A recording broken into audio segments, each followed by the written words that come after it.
Assalamualaikum warahmatullahi wabarakatuh.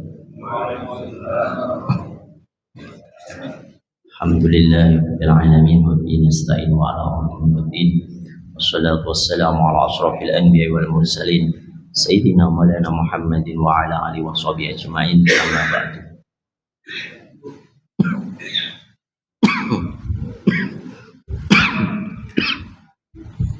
Bismillahirrahmanirrahim.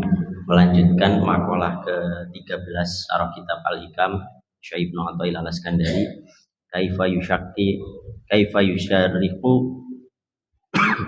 qalbu suwaril akwani muntabi'atan fi mir'atih am kaifa yarhalu ilallah wa huwa mukabbalun bi syahwatih am kaifa yadma'u ayyadkhula haduratullah. Jadi bagaimana mungkin kalbu akan bersinar sedangkan bayang-bayang dunia masih terpampang di cerminnya mir'atih. Terus bagaimana mungkin akan pergi menyongsong ilahi, bermakrifat kepadanya sedangkan ia masih terbelenggu nafsunya. Bagaimana mungkin akan bertamu ke hadiratnya sedangkan ia belum bersuci atau masih junub dalam kelalaiannya. Lalu bagaimana mungkin diharapkan dapat menyingkap berbagai asrar atau rahasianya sedangkan ia belum bertobat dari kekeliruannya. Maka bagaimana mungkin sebuah kalbu akan bersinar sedangkan anasir keduniawian masih menyelimutinya. Kalau dalam tarekah ada proses tahalli, tajalli. Jadi ketika hati ini masih anasir keduniawiannya masih kental, itu ibarat ini ada sebuah cangkir isinya kopi sudah diminum setengah, terus kepingin teh, kopi rasa teh, jadi belum dibersihkan. Sama ketika qalbinya belum dikeluarkan dari anasir duniawi, lalu dia misalnya berzikir, jadi zikirnya rasa dunia. Kalau dia belajar Qurannya pun akan rasa dunia. Nah ini yang menghambat ketika misalnya ada di Al-Fatihah itu ihdina syiratal mustaqim, haknya itu fi qalbi. Kalau kita belajar ilmu mahraj, haknya itu posisinya di sini, budaknya itu. Siapa yang minta petunjuk syiratal mustaqim? Qalbinya. Tapi kalau terhalang anasir-anasir tersebut, sehingga hanya ada di kepalanya sampai ke lisannya. Akhirnya ketika belajar ilmu agama, dia hanya bisa untuk pandai berkata-kata dan hanya di akalnya berkutik pada permasalahan untuk ngakali hukum ini yang sesuai hawa nafsunya. Jadi tidak bisa menjadi petunjuk qalbinya. Makanya dalam satu riwayat hadis yang lain, Rasulullah SAW itu memberikan isyarah kelak di akhir zaman itu banyak penghafal Al-Quran, banyak orang yang ahli ilmu secara zahiriyah, tetapi tidak melebihi kerongkongannya. Artinya apa? Tidak sampai ke kolbunya gersang. Itu kenapa? Bisabab apa? Karena tadi kolbinya masih penuh dengan anasir-anasir keduniawian. Dalam riwayat lain, maka orang-orang alim tipe ini bahkan mendahului Fir'aun dengan mendahului orang-orang kafir dan munafikin masuk nerakanya. Jadi yang pertama kali masuk neraka, maka tidak akan mungkin berjumpa dengan makrifatnya Allah. Padahal tujuan dalam tafsir Ibnu Katsir itu tidaklah diciptakan jin dan manusia melainkan untuk beribadah, itu bil ma'na li'arifun wa ma khalaqal jinna wal insa illa liya'budun, bil ma'na li'arifun itu mengenalnya diblokir, tidak bisa. Karena apa? Karena masih ada penuh anasir duniawi, sehingga misal pun berzikir tujuannya akhirnya bukan kepada Allah, tapi untuk untuk sebagai hasrat nafsu duniawinya. Contoh misalnya kita zikir perbanyak sholawat misalnya, Baik perbanyak sholawat, tapi tujuannya akhirnya bukan hanya karena rindu kepada Rasulullah, bukan karena untuk menuju mahabbah ma'rifatnya Allah, tetapi untuk misalnya, oh saya kepingin punya ini, saya kepingin punya itu, ya akan dikabulkan sama Allah. Tetapi akhirnya tidak sampai tujuan kepada kehidupan ini adalah ya'budun tadi. Sehingga dalam satu riwayat hadis qudsi yang lain, Allah itu berfirman, sesungguhnya aku adalah pembendaraan yang amat rahasia. Tidak kuciptakan makhluk ini agar aku dikenal. Jadi tujuan Allah menciptakan segala ini agar dikenal. Al-arif wal ma'rifah. Maka tidak akan mungkin bisa sampai kepada itu jika qalbunya penuh dengan anasir-anasir keduniawian. Maka jika hati terbelenggu nafsu, bagaimana mungkin bisa berjalan menuju Allah Subhanahu wa taala? Orang yang terbelenggu tentu tidak akan mampu berjalan. Bagaimana pula hati bisa melihat atau syuhud sedangkan ia masih belum suci dari junub kelalaiannya. Di sini di syarah ini disebut junub kelalaiannya. Bil mana apa? Kita mau masuk masjid aja kalau masih junub itu dilarang, nggak boleh. Maka apa? Maka ketika hati kita sebetulnya membutuhkan sentuhan-sentuhan untuk bermakrifat kepadanya, tetapi anasir-anasir itu belum ditahalli, maka tidak bisa dihias dengan tahalli untuk bisa bertajalli kepadanya. Sehingga apa? Sehingga anasir-anasir positif, sifat-sifat ma'rifatnya tidak bisa untuk ditajalikan kepada diri ini. Akhirnya apa? Kalaupun bersedekah, yang keluar bukan tajalinya Ar-Rahmanir Rahim, bukan maha dermawannya Allah yang keluar, tapi keakuan-keakuan. Ketika misalnya beramal soleh, sedekah, maka yang muncul adalah rasa-rasa keakuan-keakuan dan tujuan-tujuan utama nafsunya. Misalnya, oh saya mau mengeluarkan duit sekian miliar, tapi apa? Biar saya jadi ini, biar saya mendapatkan kedudukan ini. Jadi tidak ada 1% pun karena Allah Subhanahu wa taala. Mungkin dia bisa menyumbang masjid sekian miliar, bisa menyumbang masyarakat, membantu orang susah, tapi tidak ada anasir 1% pun kepada Allah Subhanahu wa taala. Nah, ini yang membuat dirinya terhijab. Makanya dalam satu syairnya Gus Dur itu, kafir dewi nggak digatekke sering ngafirke marang liyane. Itu maknanya apa? Tertutupnya kalbunya sendiri dari melihat Allah Subhanahu wa taala karena bayang-bayang nafsu duniawinya masih kental. Maka di sini Syekh Ibnu Athaillah mengumpamakan kelalaian dengan junub tadi. Dan seorang yang sedang junub tidak diperbolehkan memasuki masjid. Seperti itu pula orang yang dikuasai kelalaian, ia tidak akan diizinkan menemui Allah Subhanahu wa taala. Bahkan dalam Quran surat Al-Ma'un itu, fawailul lil musallin an sholatihim sahun. Celakalah orang yang sholat tetapi lalai akan sholatnya. Maknanya bagaimana? Kondisinya sholat, kondisi secara ragawinya dia sholat beribadah, tetapi sholatnya tidak sampai kepada tujuan sholat. Karena sholat itu tujuannya mencegah perbuatan keji dan mungkar, tapi kemungkarannya masih jalan terus. Mungkin sholat jalan 5 waktu, bahkan mungkin sampai tahajudnya dia lakukan, tetapi korupsinya jalan terus. Dia sholat, tapi maksiatnya jalan terus. Jadi tidak bisa mencegah keji dan mungkar. Karena anasir-anasir yang mengotori tadi qalbinya. Maka dalam sabda yang lain ada segumpal daging yang bila itu baik maka semuanya baik, tapi bila itu tertutup keburukan maka bisa jadi seluruhnya menjadi buruk. Maka bagaimana mungkin hati ini akan mewarisi ilmu al-arif billah sedangkan ia belum bertobat dari kesalahan atau maksiat yang tidak disengaja dilakukannya. Nah, maksiat yang tidak sengaja dilakukannya ini bersifat dosa-dosa yang sifatnya sir, yang tertanam bercokol di kolbi. Jadi bukan maksiat yang secara dohiriyah tampak kasar. Makanya dosa itu ada dua, ada zulmani, ada nurani. Zulmani itu terlihat secara kasat, berzina, mencuri secara zahiriyah, terus ada membunuh misalnya.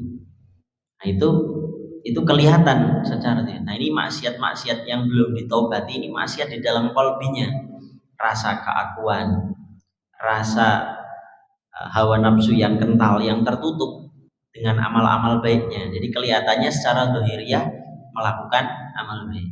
Makanya ketika diriwayatkan Sayyidina Ali radhiyallahu an, itu beliau dalam peperangan sudah menjatuhkan orang kafir, pedangnya dihunuskan di lehernya. Tetapi apa? Ketika diludahi ke mukanya Sayyidina Ali justru menyarungkan pedangnya. Nah ini diantara jihad melawan qalbunya sendiri. Terus ditanya Sayyidina Ali, bagaimana, kenapa engkau menyarungkan pedangmu ya Ali? Padahal kau tinggal tebas leherku, selesai. Peperangan ini kau menangkan. Tapi apa?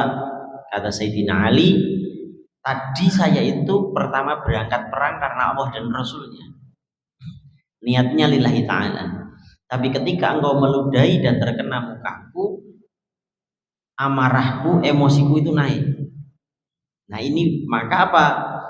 Aku khawatir ketika aku memenggal kepalamu, aku menggoreskan pedang ini ke lehermu, itu bukan karena Allah dan Rasulnya, tapi karena emosiku.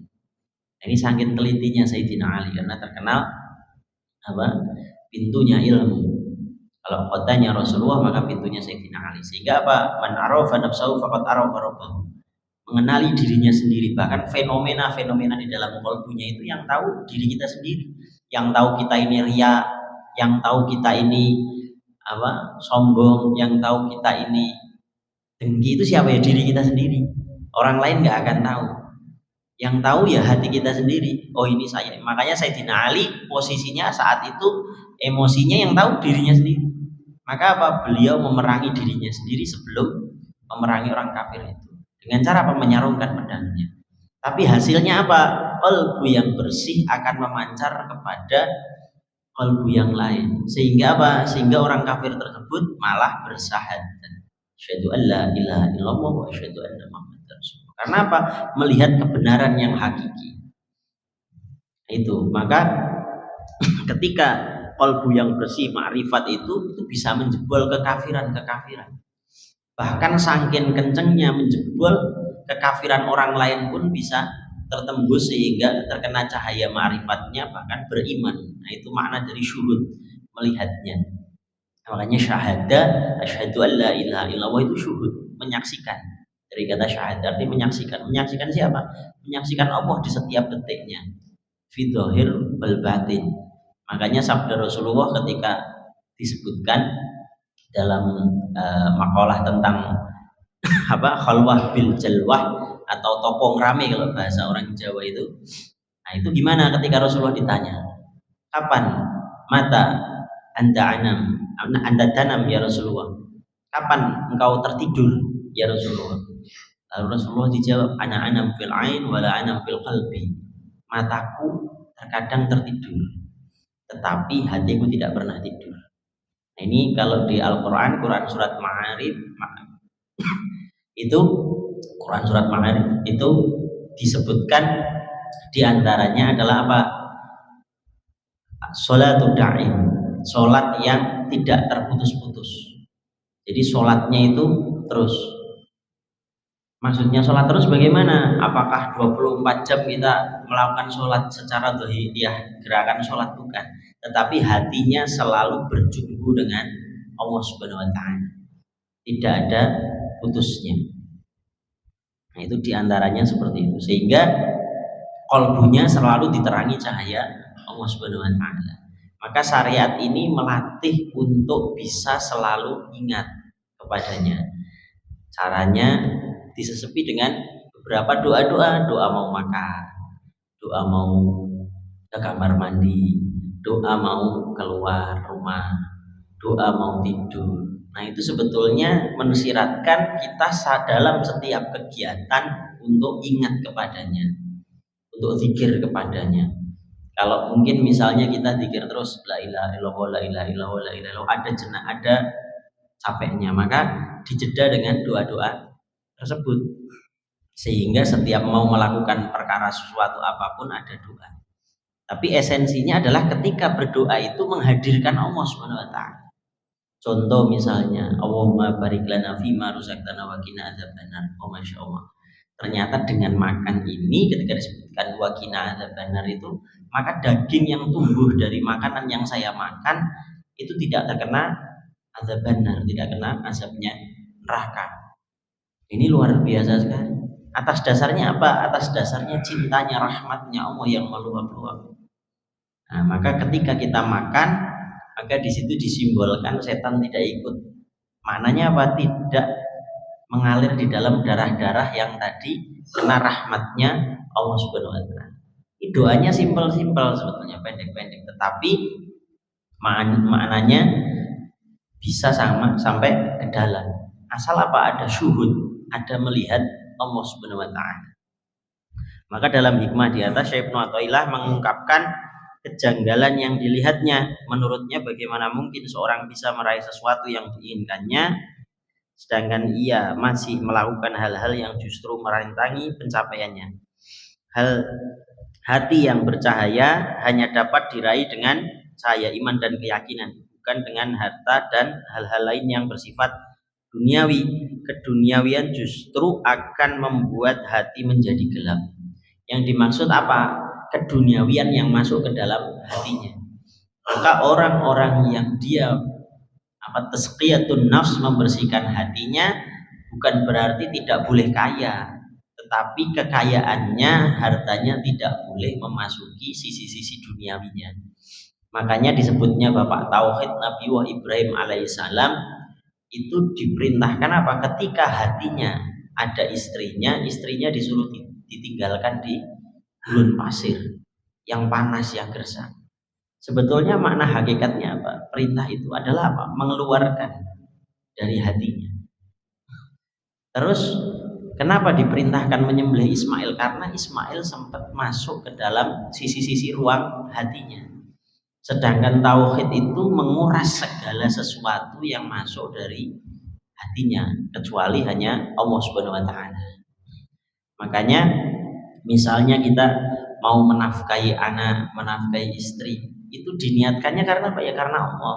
Karena Allah perintahkan saya menafkahi anak, menafkahi istri. Jadi bukan karena akunya, bukan karena saya karena cinta dengan istri saja, tanpa ada membawa esensial dari cinta sejati, yaitu kepada Allah Subhanahu wa taala. Sehingga apa? Akhirnya menimbulkan masalah-masalah.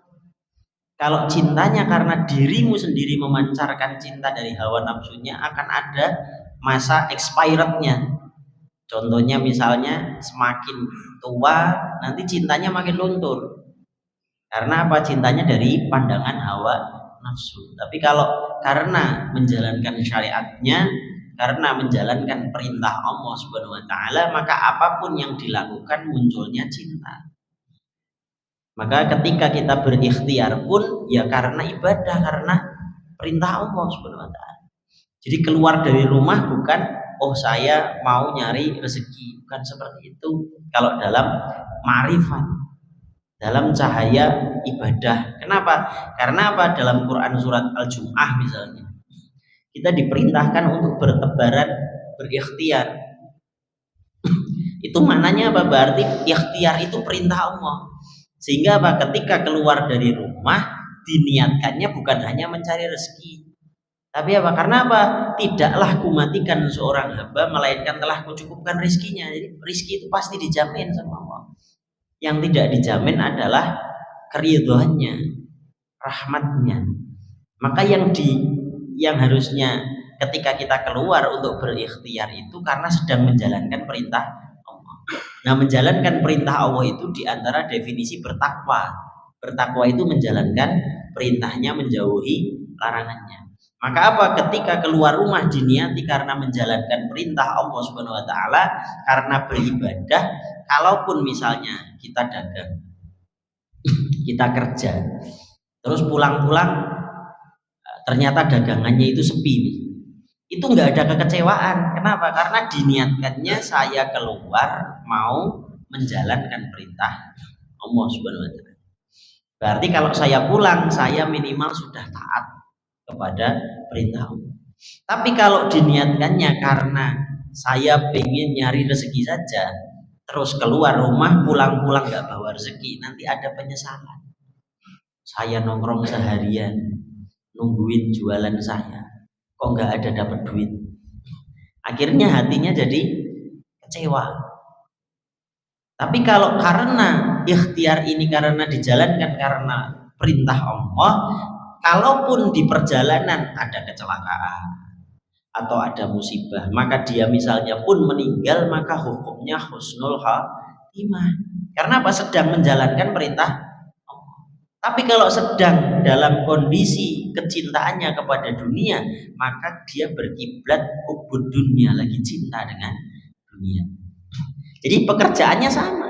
Pekerjaannya sama-sama berikhtiar, sama-sama keluar rumah. Tapi esensial niatnya yang berubah. Lah ini diantara tazkiyatun nafs, membersihkan hati.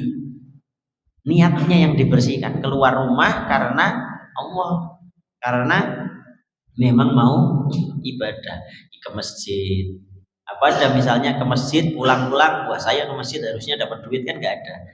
Karena apa? Niatnya ibadah. Sama ketika kita keluar rumah, buka toko, terus misalnya yang kerja, yang nguli atau apapun itu diniatkannya karena ibadah, maka esensialnya ketemu, liya'budun, perintahnya itu dijalankan. Itu makanya ketika ada salah satu sahabat Rasulullah SAW, itu beliau sedang bersama para sahabat lain. Lalu Rasulullah tiba-tiba turun memeluk sahabat tersebut, bahkan dicium tangannya. Lalu ditanya, ya Rasulullah, apa yang dia amalkan? Tanya para sahabat, apa ini yang dia amalkan? Kok sampai keringatnya engkau ciumi, bahkan dipeluk, ini kenapa? Ya karena keringatnya bau surga. Padahal ini cuman seorang pekerja kasar. Ternyata apa? Ketika dia keluar dari rumahnya, hatinya penuh dengan aku sedang menjalankan perintah Allah Subhanahu wa taala, maka setiap tetes keringatnya bernilai zikir, makanya baunya wangi. Jadi sabda Rasulullah ini, keringatnya baunya wangi karena apa? Karena niatnya memang untuk ibadah. Nah, ini yang dimaksudkan untuk jadi para aulia, bermakrifat, jadi walinya tidak hanya ada di masjid zikir ngaji, tetapi ada jalan-jalan lain walaupun itu kelihatannya secara dohiriyah bukan ibadah kayak pekerjaan biasa, tetapi apa? Kalau hatinya dipenuhi cahaya untuk mengenal Allah, untuk bertakwa kepada Allah, itu esensialnya sampai menjadi ibadah. Maka perjalanan menuju Allah Subhanahu wa taala hanya bisa dilakukan dengan memutus belenggu nafsu dan syahwat, bukan dengan menuruti nafsu dan syahwat. Yang dimaksud memutus bukan membunuh syahwatnya, karena kalau membunuh syahwatnya seperti kayak kuda misalnya, itu kan membunuh syahwatnya, bukan.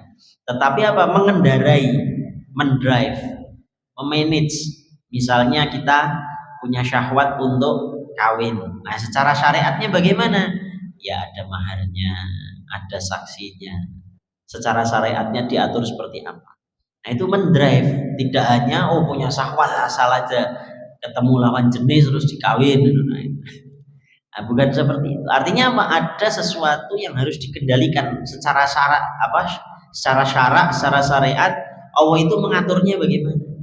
Sama dengan misalnya makan, minum, itu ada waktu-waktunya, bagaimana caranya mendrive.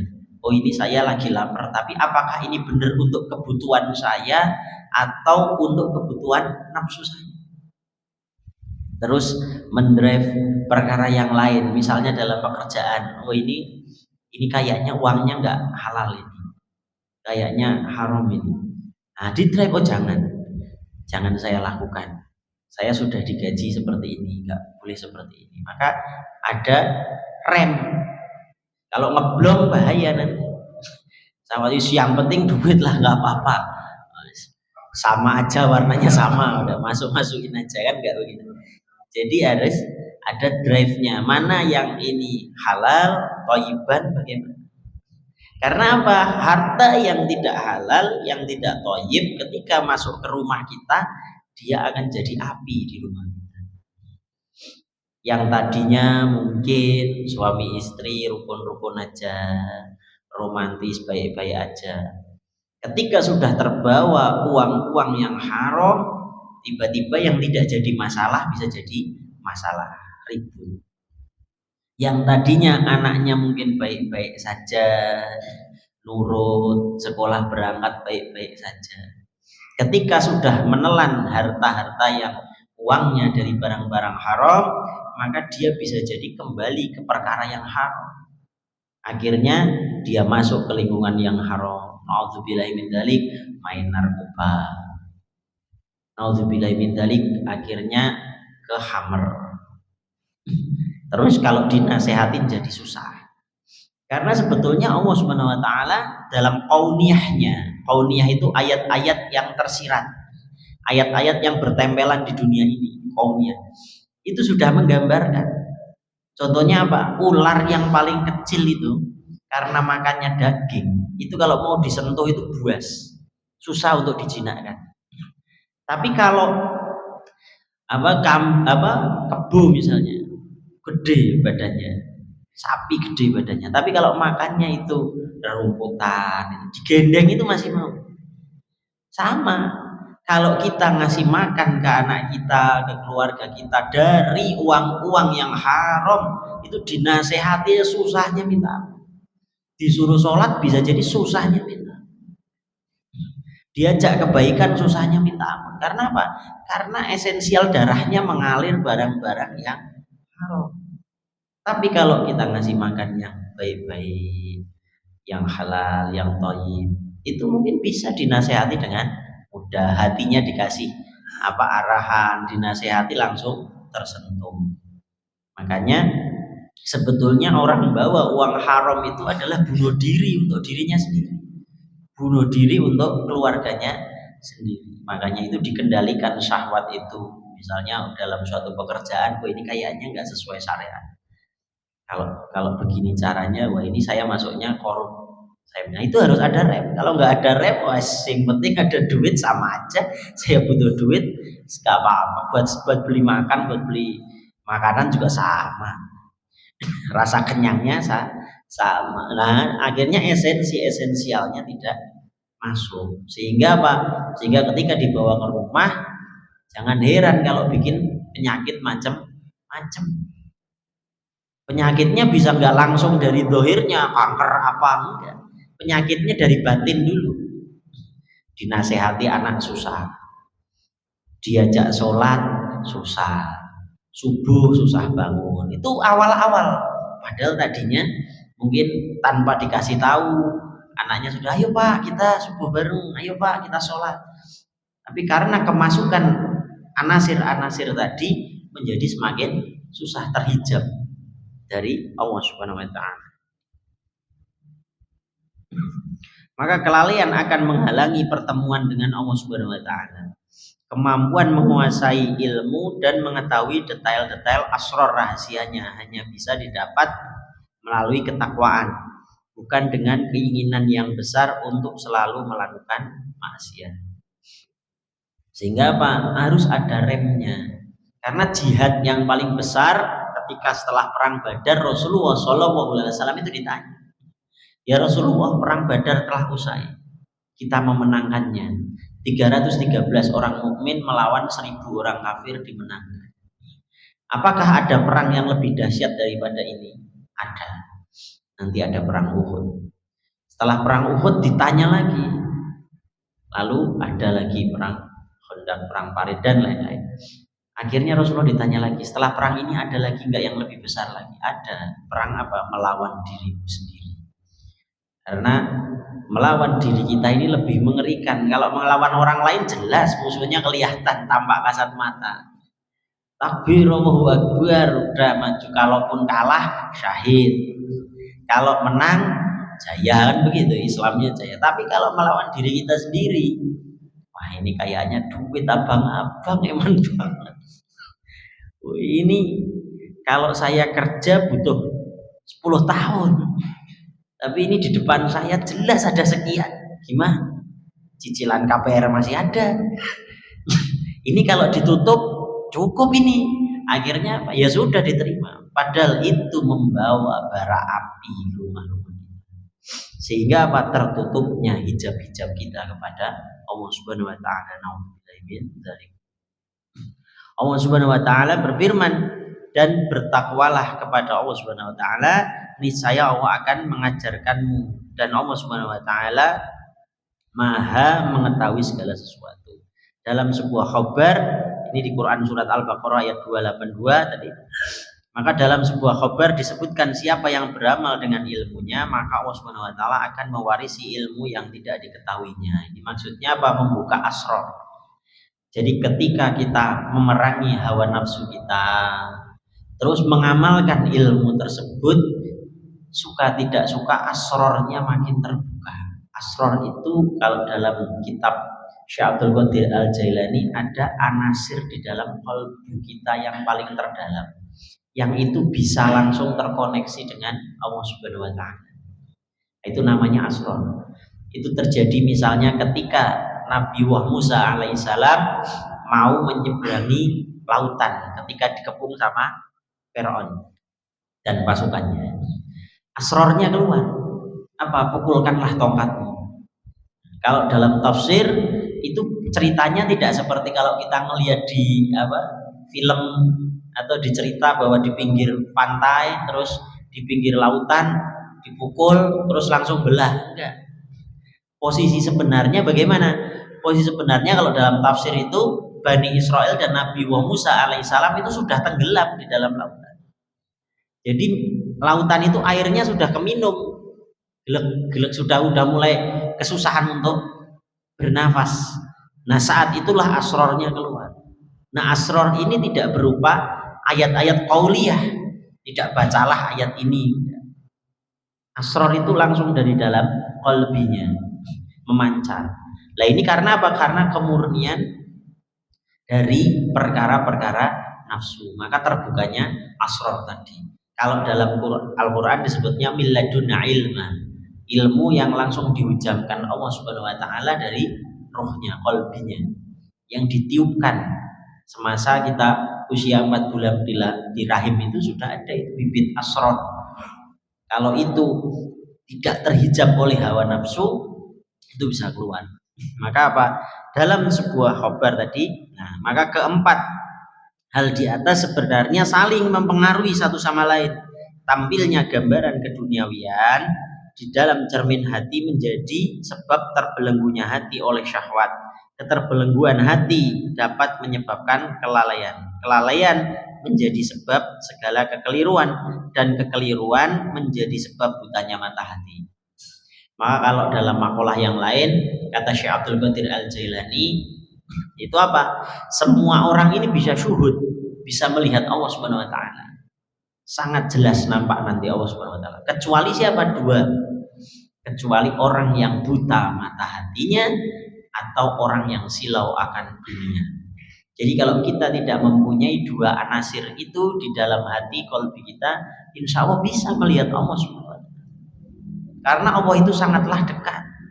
Kalau dalam bahasa syarah yang lain, ibarat kita ini masuk di dalam kolam renang mencari air, yaitu masalah. Berarti masalahnya apa? Masalahnya di kesadaran. Lah sudah di dalam kolam kok nyali air. Maka sifat Allah yang pertama adalah wujud. Wujud idam bako. Itu yang pertama apa? Wujud. Wujud itu apa? Hal yang sangat nyata. Fid-dhahir wal batin. Jadi Allah itu sangat nyata. Maka hakikat ma'rifat itu apa? Meningkatkan kesadaran untuk melihatnya. Lah caranya bagaimana?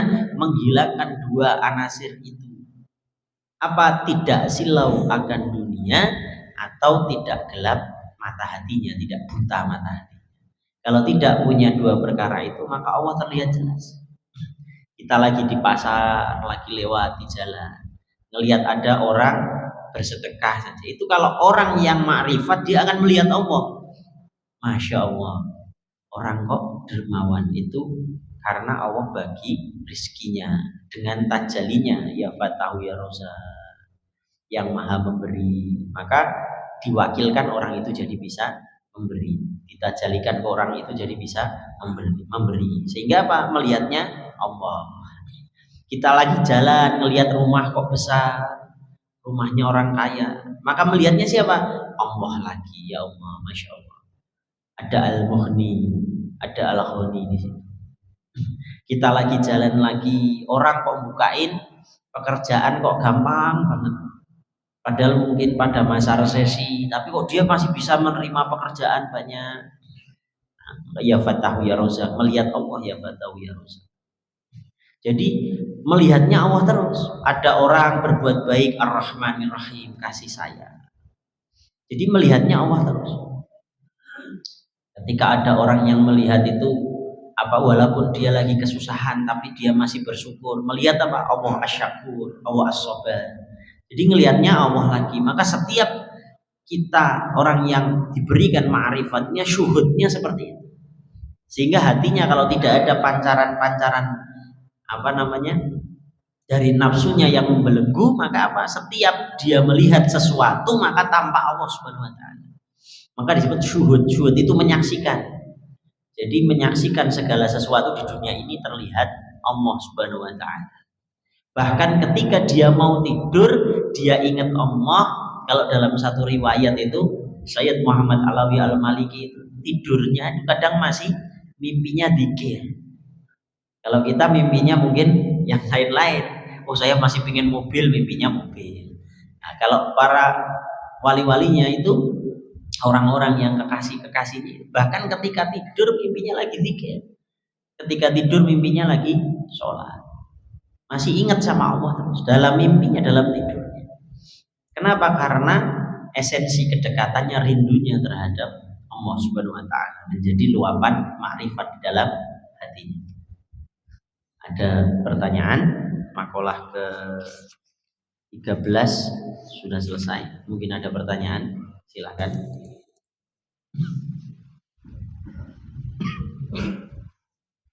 Ada pertanyaan? Suruhnya masih lama, Ustaz. Masih lama. Masih lama.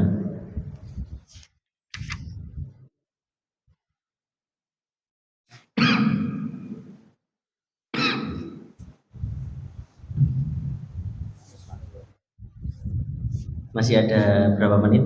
Apa saya lanjutkan makalah selanjutnya? Lanjut aja lah.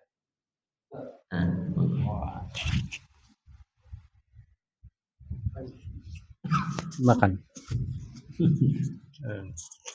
Assalamualaikum warahmatullahi wabarakatuh. Waalaikumsalam warahmatullahi wabarakatuh. Tadi disampaikan Pak Ustadz, misalnya kita ini pengen berzikir, berniat menzikir. Kadang-kadang kita sudah konsentrasi untuk berzikir itu, tapi kadang-kadang lingkungan kita atau bahkan keluarga kita ini tidak bisa mengerti apa yang kita lakukan. Bagaimanakah memainten supaya hubungan kita di keluarga dengan Allah itu bisa tetap jalan khusyuk, tetapi orang di sekitar kita itu juga bisa mengerti, Pak Ustaz. Terima kasih. Assalamualaikum warahmatullahi wabarakatuh. Waalaikumsalam warahmatullahi wabarakatuh. Dalam suatu riwayat dijelaskan oleh beberapa ulama, di antaranya Prof. Quraisy waktu itu, ada sebuah kisah. Seorang ini bercita-cita merubah dunia, lalu ternyata tidak berhasil. Lalu ketika di usianya sudah mulai dewasa, dia ingin merubah negaranya, lalu tidak berhasil juga. Setelah dia mulai tua,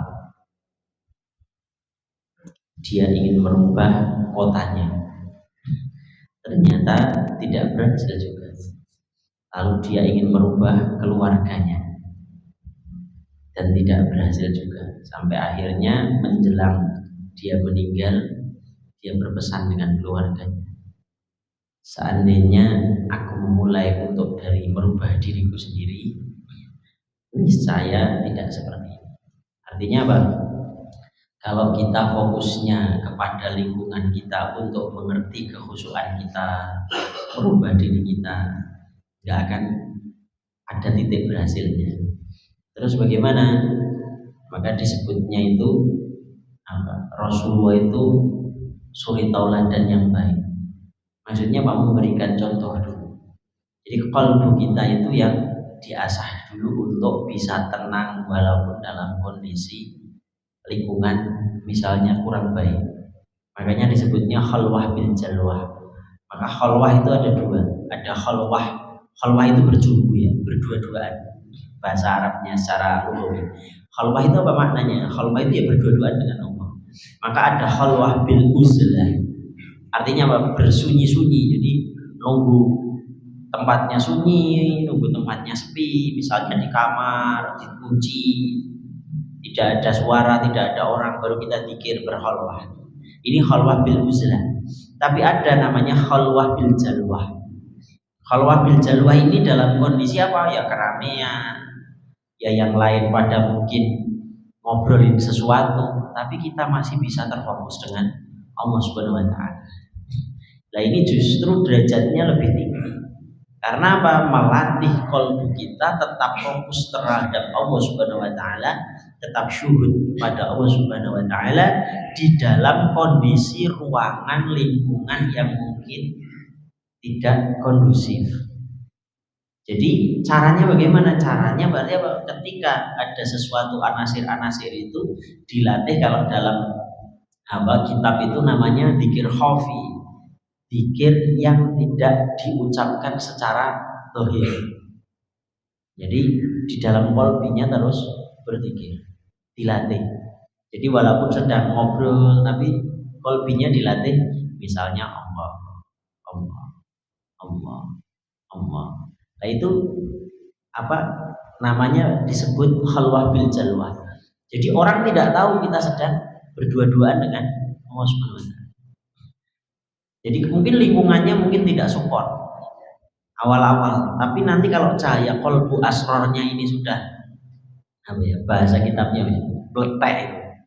Jadi qalbinya itu sudah mulai bercahaya, nanti akan mempengaruhi lingkungan. Maka disebut uswatun hasanah. Makanya sampaikanlah walaupun satu ayat itu kalau dalam pengertian tazkiyatun nafs bukan hanya kita ini punya ayat terus disampaikan, punya hadis disampaikan, punya misalnya kita ngerti ayat Al-Quran disampaikan, bukan hanya begitu. Tetapi ketika kita mendengar ayat tersebut dihujamkan dulu qalbinya. Misalnya kita mendengar fadilah puasa Senin Kamis. Maka apa? Tidak hanya kita ceritakan dulu, tetapi apa? Kita puasa Senin Kamis. Oh, fadilah kita misalnya sholat malam. Maka apa? Tidak dimulai misalnya dengan ngajak, ya boleh lebih bagus bisa mengajak keluarga. Tapi apa? Kita kasih contoh dulu. Oh, setiap malam kita bangun sholat malam. Nanti lama-lama istrinya mulai ikut, anaknya mulai ikut. Kalau cahaya kolbinya itu mulai memancar, nanti lingkungannya akan kena. Makanya dalam suatu syarah itu diantaranya apa? Kalau kita punya lampu di tengah stadion 5 watt misalnya, nggak bisa menerangi satu stadion. Tapi kalau lampu itu di tengah dibawa ke pinggir, yang terang di pinggir, yang tengah jadi gelap. Jadi kalau kita punya satu ayat terus langsung pengennya udah sampaikan walaupun satu ayat bisa. Kadang-kadang kalau kita nasihatnya tidak diterima, hatinya jadi keras. Kamu dinasehatin kok susah, keras. Tetapi apa? Kalau kita ngasih contoh dengan kolbinya makin bersinar terang, yang tadinya 5 watt diinjeksi ayat lagi jadi 10 watt, jadi 15, akhirnya jadi 1.000.000 watt. Walaupun posisinya di tengah, tapi nerangi satu stadion. Rasulullah SAW beliau di Madinah, tapi terangnya sampai seluruh dunia. Kenapa? Karena akhlaknya yang terpuji. Innama bu'itsu liutammima makarimal akhlak. Akhlaknya terpuji. Sehingga apa? Cahayanya sampai kemana? Contoh kasusnya misalnya begini. Ada satu orang misalnya secara syariat taat. Lalu dia berniat berdakwah Ada satu di kompleknya, misalnya di pos kamling, ada orang itu sukanya nongkrong-nongkrong di pos kamling tapi nggak mau sholat. Terus dia dakwah, tapi secara akhlak dzahiriyah muamalah bermasalah misalnya. Terus apa? Tanya, anak-anak muda, ayo kita sholat. Masa kalian nggak sholat-sholat, nongkrong aja di pos kamling? Ditanya lagi mana? Pak Haji, tadi ada debt collector main ke rumah, itu kok anaknya Pak Haji bilang Pak Haji nggak di rumah, padahal Pak Haji kan di rumah. Akhirnya jadinya sindir-sindiran aja, saling menyindir.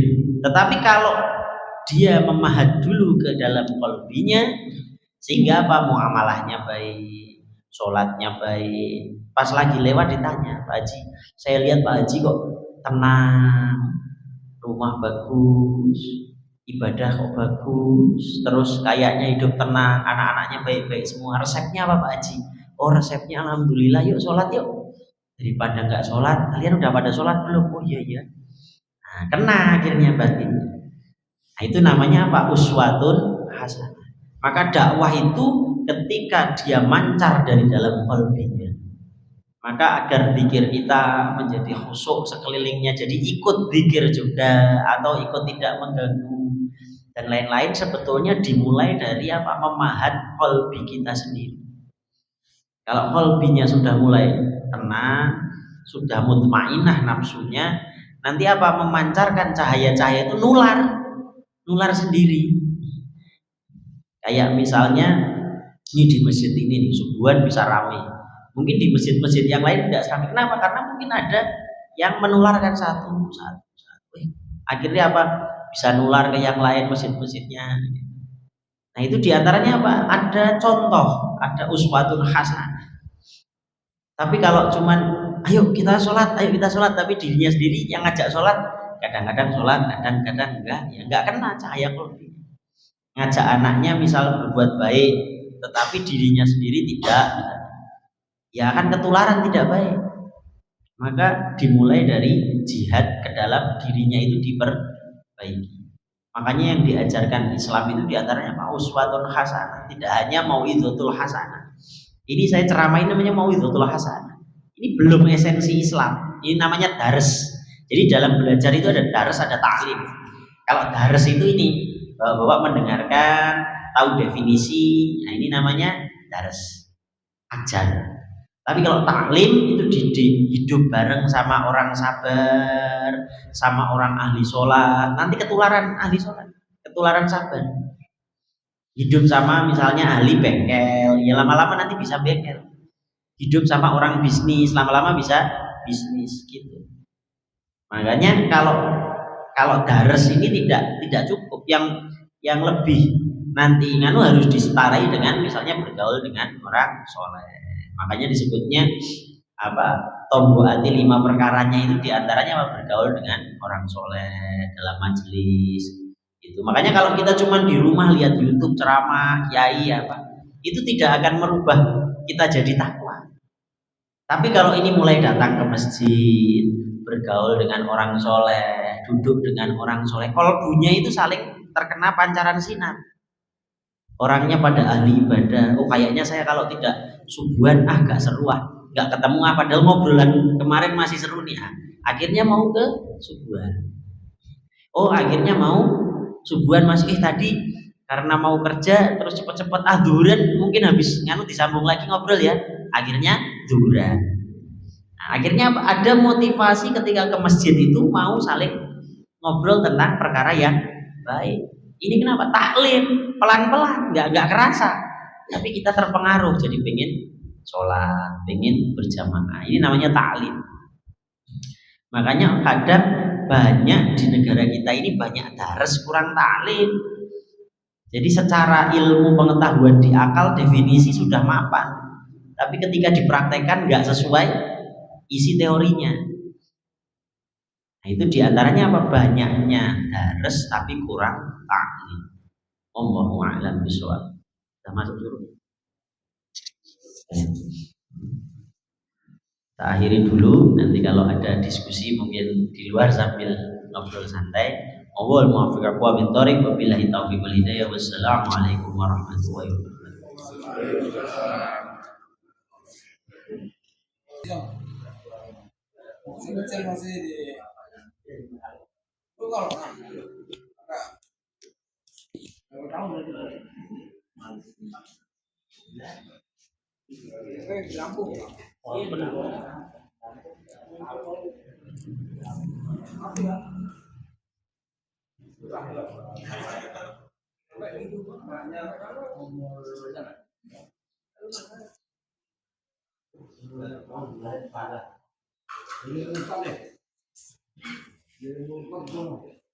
di Lampung.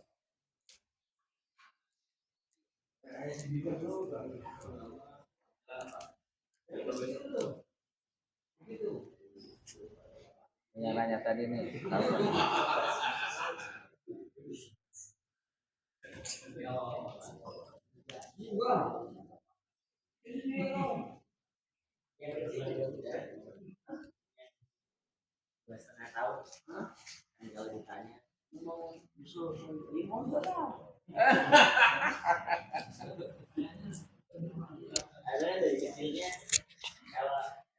Alhamdulillah. Saya tambah